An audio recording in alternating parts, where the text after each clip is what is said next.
বেলুড় মঠে মায়ের ঘরের সামনেই আছে গঙ্গাভিমুখী প্রশস্ত এক চাতাল। মায়ের সমাধি মন্দিরের সামনে দিয়েই কুলুকুলু শব্দে বয়ে চলেছে ভগবতী মা গঙ্গা। আর সেই মন্দিরেই আমাদের নিত্য মুক্তি প্রদায়িনী ব্রহ্মময়ী মা গঙ্গার দিকে তাকিয়ে বসে আছেন,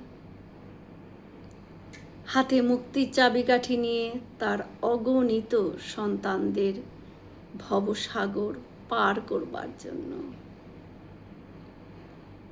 সাধেকি মহাপুরুষ মহারাজ বলেছেন, বেলুড় মঠ 51 সতীপীঠের সংযোগ স্থান।